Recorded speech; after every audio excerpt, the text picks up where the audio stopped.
In just 11 minutes, get 10 most valuable takeaways from the 3-hour-long conversation between investigative journalist Whitney Webb and Peter McCormack. Whitney reveals why the Epstein files will never be shown, how intelligence and organized crime secretly work together, and why blackmail is the true currency of power. Stay till the end. You won't want to miss this. Takeaway 1. Why the Epstein files are hidden. Whitney Webb told Peter McCormack that the biggest question is not only who Jeffrey Epstein was, but why the Epstein files remain hidden. The public was promised answers, but instead of new revelations, we were shown recycled documents that added little. Whitney explained that both political parties pretend to want disclosure, but they back away because the files would expose too many of their own. She said, "Neither party wants things to go too deep."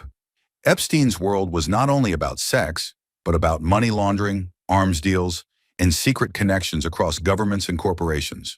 If the binders, CDs, and hard drives seized from Epstein's townhouse ever became public, they would reveal a level of corruption that touches the highest offices. For example, the FBI raided Epstein's New York home, but never touched his Zorro ranch in New Mexico, even though it was well within their jurisdiction. That deliberate avoidance makes people wonder what was really being protected. Now let's move to the next takeaway. Takeaway 2, why Epstein was taken down. Peter McCormack asked Whitney why Epstein, who was so protected, ended up in jail and dead. She said it was not about justice for the victims. Instead, he became too toxic after his first arrest and too visible for the system to keep defending him. Epstein had tried to rebrand as a tech investor and financial advisor, even claiming he advised the Treasury on cryptocurrency and Tesla on private deals. But the shadow of his crimes was too heavy. In Whitney's view, he was treated like Robert Maxwell, Ghislaine's father, who also died mysteriously once he became a liability. Epstein's fall was more about elites protecting themselves than about punishing him. For example, when Epstein's townhouse was raided, agents carried away boxes of CDs, likely filled with compromising material, but none of it has ever been shared with the public. This silence shows that the files are not missing, but locked away to shield powerful figures. Now let's move to the next takeaway. Takeaway 3. Epstein was more than a sex trafficker. Whitney Webb stressed that to see Epstein as just a predator is to miss the bigger story. He was deeply involved in arms trafficking, shady banking, and blackmail operations. In the 1980s, he worked with Steve Hoffenberg on Towers Financial, which became one of the largest Ponzi schemes in America. While Hoffenberg went to prison, Epstein's name vanished from the case within months. Whitney explained this as proof of protection at the highest levels. Epstein also acted as a financial bounty hunter, hired to find stolen money and hide it for wealthy families, which made him extremely valuable to elites. For example, he managed money for Adnan Khashoggi, a global arms dealer with ties to Saudi Arabia, the United States, and Israel.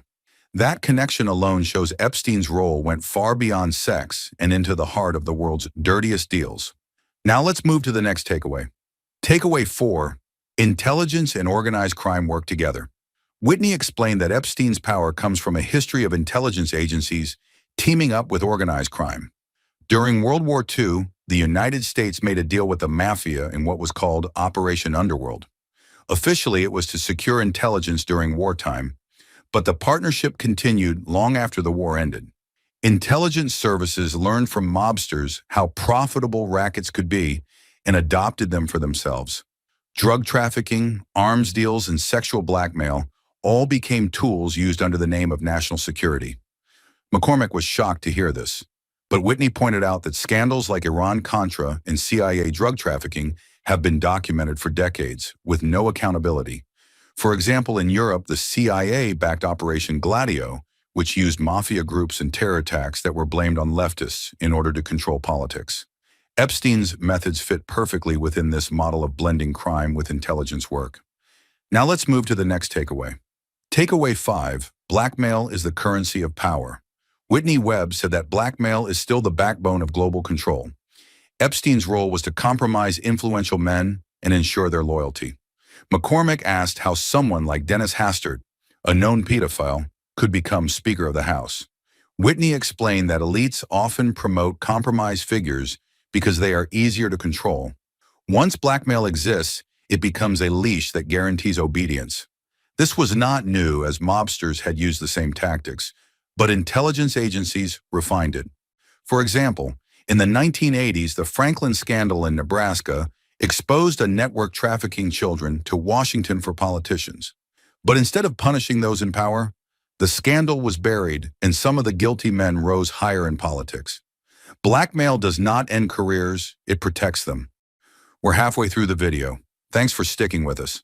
If you're enjoying it, hit the thumbs up and share it in your WhatsApp groups. If you'd like to support us, please tap the thanks button below. It helps us keep making great content. Drop a comment and don't forget to hit subscribe for more. Now let's continue with the video. Takeaway 6, famous names tied to Epstein. The conversation also covered the powerful names linked to Epstein. Bill Clinton met Epstein at least 17 times at the White House when Mark Middleton arranged the visits. Prince Andrew's relationship with Epstein became public through photos and accusations. Bill Gates denied knowing Epstein until records proved otherwise, and Trump was photographed with him at parties. Leslie Wexner, the billionaire retail tycoon, gave Epstein power of attorney over his finances, something Whitney described as highly unusual. Ghislaine Maxwell, Robert Maxwell's daughter, became Epstein's close partner in building his network. For example, Epstein even advised Tesla on financial matters in the late 2000s, which shows that his influence reached beyond politics and into Silicon Valley. These connections explain why the files are so dangerous to release, as they would drag many elite names into the spotlight. Now let's move to the next takeaway. Takeaway 7. Governments act like mafia groups. Whitney Webb told McCormack that governments act more like mafias than protectors of citizens. Intelligence agencies justify coups, assassinations, and corruption as national security, but in practice they are protecting the interests of corporations and powerful families. McCormack said, "So all governments are basically mafias?" And Whitney replied, "Yeah, that's kind of my view." She explained that protecting American interests often meant protecting companies like United Fruit or oil giants, not the American people.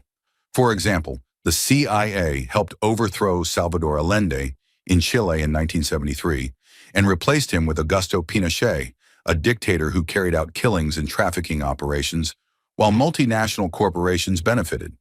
Governments and cartels are not separate, they are often the same. Now let's move to the next takeaway. Takeaway 8, the global meta cartel. Whitney Webb described the system as a global meta cartel. When one institution is exposed, another takes its place, creating a continuous cycle of crime without punishment. She gave the example of BCCI, a bank involved in laundering money for terrorists, drug lords, and arms dealers.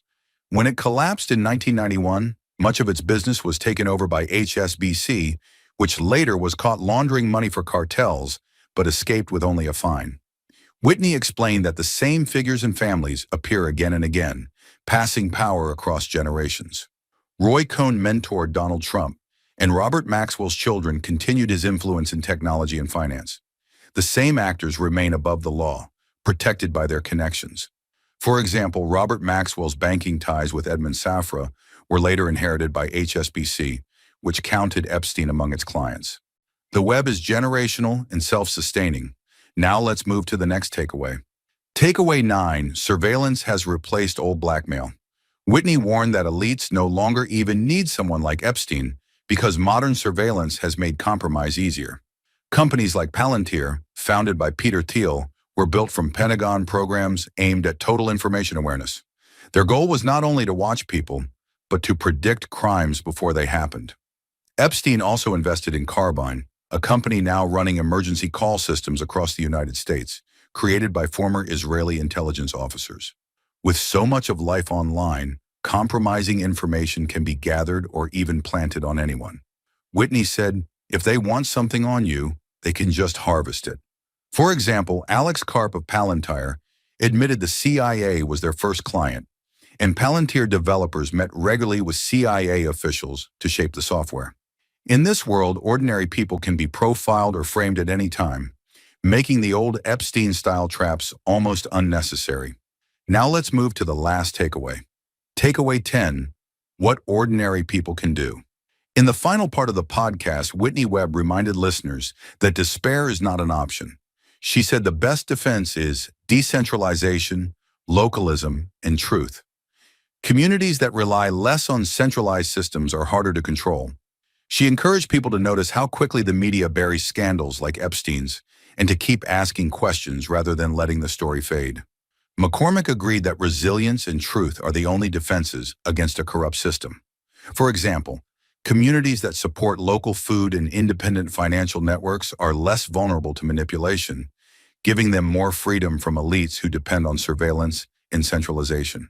The goal is not to wait for the files to be released, but to build strength outside the systems that hide them. Thank you for watching. If you'd like to support this channel, hit the thanks button below. It really helps us keep going. If you enjoyed this summary, please leave a like and share it in your WhatsApp groups. To join discussion about this video, drop a comment below. And for more videos like this, hit the subscribe button below.